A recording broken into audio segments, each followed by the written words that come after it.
أعوذ بالله من الشيطان الرجيم. بسم الله الرحمن الرحيم. وإذ قال إبراهيم رب اجعل هذا البلد آمنا واجنبني وبني أن نعبد الأصنام. اور یاد کرو جب ابراہیم علیہ السلام نے دعا کی تھی، اے میرے رب اس شہر کو امن والا بنا اور مجھے اور میری اولاد کو اس بات سے بچا کہ بتوں کی پوجا کرنے لگیں۔ سورہ ابراہیم کی 35 نمبر کی آیت ہے۔ اس سے گزشتہ رکوع میں توحید کا اثبات اور شرک کی مذمت اور اس کی خرابی بیان ہو رہی تھی۔ اب یہاں پر حضرت ابراہیم علیہ السلام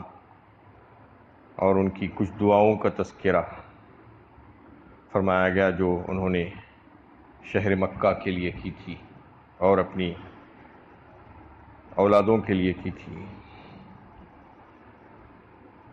حضرت ابراہیم علیہ السلام سچے موحد تھے اور یکسو ہو کر صرف اللہ ہی کی طرف رجوع رہتے، ہر ایک سے کٹ کر، اس لیے ان کو حنیف کہا اللہ تعالیٰ نے اور اپنا خلیل بنایا۔ واتخذ اللہ ابراہیم خلیلا، ابراہیم الذی وفا فرمایا، ابراہیم وفادار ہے، انہوں نے پورا کیا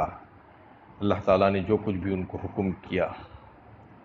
تو یہاں پر ابراہیم علیہ السلام کا تذکرہ کر کے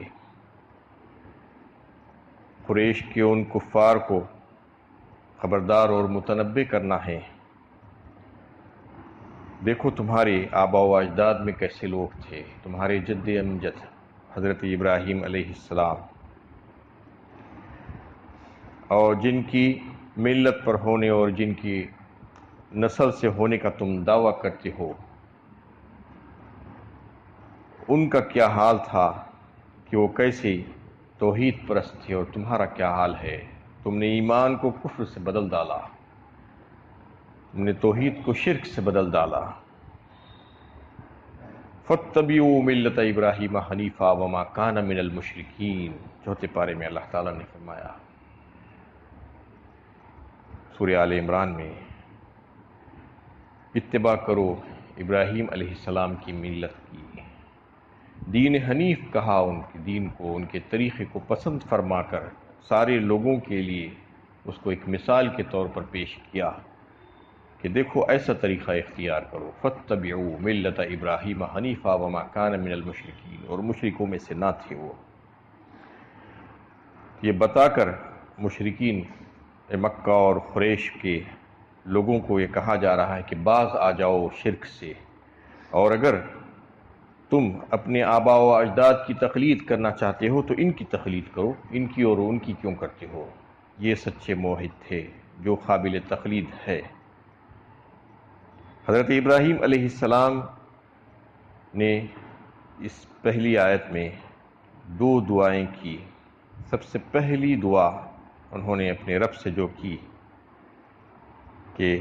اس شہر مکہ کو امن والا بنا دیجیے۔ وَإِذْ قَالَ إِبْرَاهِيمُ رَبِّ اجْعَلْ هَذَا الْبَلَدَ آمِنًا، اس سے مراد شہر مکہ ہے، البلد، الف لام لگا کر مخصوص طور پر، خصوصی طور پر اس کو یہاں پر واضح کیا گیا کہ متعین شہر، شہر مکہ جس کا تذکرہ ہو رہا ہے یہاں پر، ابراہیم علیہ السلام نے تمام دوسری دیگر دعاؤں کو جو آگے آ رہی ہے اس سے پہلے، سب سے پہلے یہ دعا کی کہ اے اللہ اس شہر کو جائے امن بنا دیجیے۔ امن والا شہر بنا دینے کے لیے دعا کرنے کا کیا مقصد تھا؟ کیونکہ کسی بھی مقام پر، کسی بھی جگہ پر اگر امن و امان ہوگا تو وہاں پر دیگر جو نعمتیں ہوں گی اس سے انسان استفادہ کر سکتا ہے اور اس سے فائدہ اٹھا سکتا ہے، اور اگر وہاں پر امن و امان نہیں ہوگا، خوف طاری ہوگا، دہشت اور خطرات ہوں گے، جنگ کے بادل منڈلاتے ہوں گے اور دیگر طرف سے جو ہے پریشانیوں کو نے گھیر لیا ہوگا، دنگے فساد ہو رہے ہوں گے، قتل و خون غارت گری ہو رہی ہو، چوری ڈکیٹی ہوتی ہو، لوگوں کو لوٹ لیا جاتا ہو، عورتوں کی عزت محفوظ نہیں، بچوں کو اغوا کر لیا جاتا ہے، تو ایسی حالت میں انسان مضطرب ہو جائے گا، پریشان ہو جائے گا، چاہے اس کو کتنی ہی نعمتیں کھانے پینے رہنے سہنے مال و دولت کی حاصل ہو جائے، لیکن وہ ساری نعمتیں پا کر بھی وہ سکون حاصل نہیں کر سکے گا، اس سے فائدہ نہیں اٹھا سکے گا۔ وہ ساری نعمتوں سے فائدہ اسی وقت اٹھا سکتا ہے جب وہاں پر امن و امان ہو۔ اگر امن و امان نہ ہو، بد امنی پھیل جائے، جیسا کہ آپ کو پتہ ہے کہ کئی وقت آپ بھی اس کا مشاہدہ کرتے ہیں کہ ساری نعمتیں بیکار دکھنے لگتی ہے، سب بند پڑا ہوا ہے، ساری نعمتیں ہونے کے باوجود بھی اس کو استعمال نہیں کر سکتا بندہ۔ جب امن خراب ہو جاتا ہے اور لوٹ مار اور آتشی شروع ہو جاتی ہے، چوری ڈکیٹی شروع ہو جاتی ہے، اور ایسے ریڈز اور وغیرہ جو پیش آتے ہیں، اس میں کیسے حالات ہو جاتے ہیں انسان کی۔ تو اس لیے ابراہیم علیہ السلام نے سب سے پہلے یہی دعا کی، کیونکہ آج معاشروں کا یہی حال ہے عام طور پر کہ سب کچھ حاصل ہے، وہاں پر ساری نعمتیں حاصل ہیں، لیکن امن و امان قائم نہیں ہے۔ یعنی کئی ایک بڑے بڑے ممالک میں جو اپنے آپ کو بہت بڑا اور سپر پاور کہتے ہیں، ان کے پاس بھی، ان کے شہروں میں بھی اگر آپ دیکھیں تو دعوے تو بہت کرتے ہیں کہ دہشت گردی کو ہم ختم کر دیں گے، دنیا سے مٹا دیں گے، لیکن دہشت انہی کے پاس موجود ہے سب سے پہلے، وہ خود اس کو قابو میں نہیں لا پا رہے ہیں۔ ان کے کتنے ایسے شہر ہیں، بڑے بڑے شہر نامی گرامی، جہاں پر لا اینڈ آرڈر نام کی کوئی چیز ہی نہیں ہے،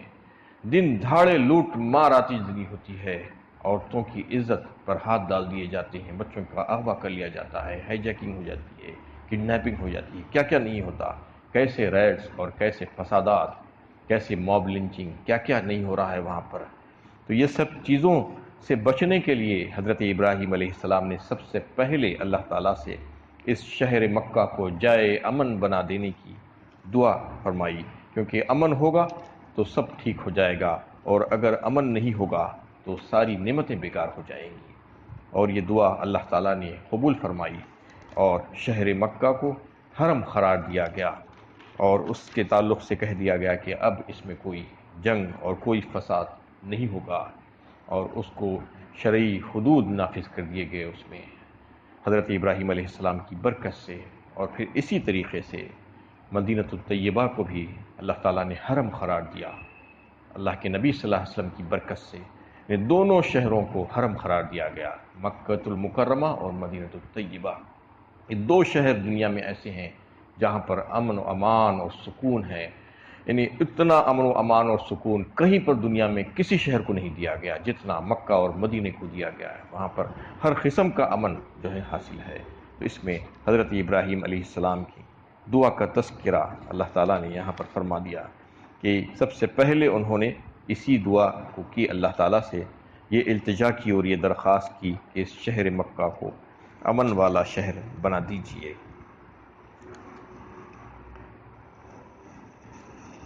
یعنی اس دعا کو اللہ تعالیٰ نے بے حد قبول فرمایا اور مکے کو حرم ٹھہرایا، اور وہاں لڑائی ہمیشہ کے لیے ممنوع قرار دے دی۔ اس کے بعد دوسری دعا انہوں نے جو کی، وَبَنِيَّ أَن نَعْبُدَ الْأَصْنَامَ،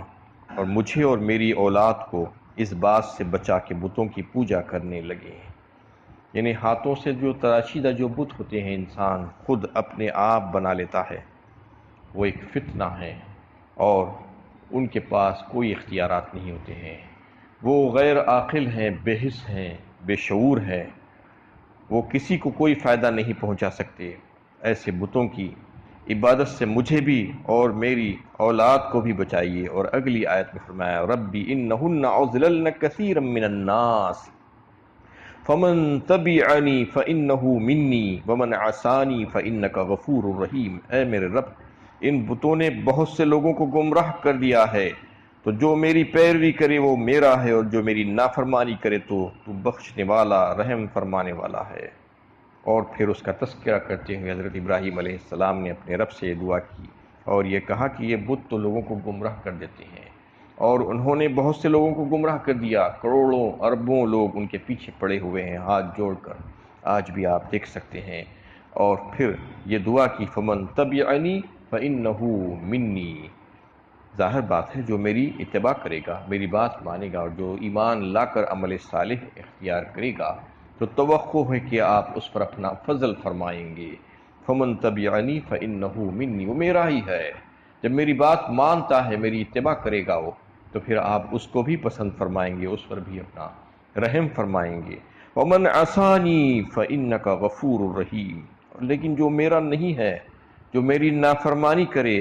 تو تو بخشنے والا، رحم فرمانے والا ہے۔ اور اس کے علاوہ جو لوگ ہوں گے جو میری نافرمانی کریں گے، دنیا میں ظاہر بات ہے کہ نبیوں کی، پیغمبروں کی پیروی کرنے والے لوگ بہت کم ہیں، نافرمانی کرنے والے لوگ زیادہ ہیں، کثرت سے ہیں۔ تو حضرت ابراہیم علیہ السلام نے کہا کہ جو میری نافرمانی کریں گے، تو ان کے تعلق سے یہ نہیں کہا کہ تو اس کو بخش دے، تو بخشنے والا اور رحم فرمانے والا ہے، یہ کہہ کر چھوڑ دیا۔ تفسیر بحیر محیط میں فرمایا گیا کہ حضرت ابراہیم علیہ السلام نے ان کفار اور منکرین کے لیے بخشش یا کی درخواست یا دعا نہیں کی، یہ نہیں کہا کہ آپ ان کو بخش دیجئے، بلکہ یہ کہا کہ وہ نافرمان ہیں اور آپ بخشنے پر قادر ہیں، آپ رحم فرمانے والے ہیں، آپ جو چاہیں کریں۔ یہ کہہ کر جو ہے چھوڑ دیا، اس لیے کہ نبیوں کی امتوں میں سب ہوتے تھے، مومن بھی ہوتے اور کافر بھی ہوتے تھے، اس لیے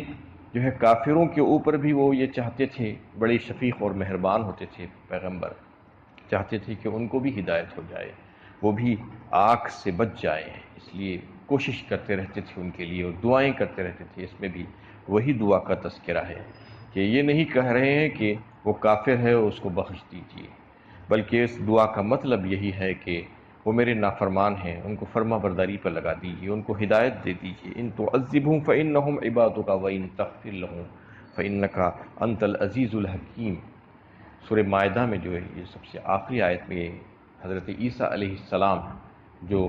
اللہ تعالیٰ سے درخواست کریں گے قیامت میں، اس کا تذکرہ جو آ رہا تھا، اس میں یہ آیت بھی ہے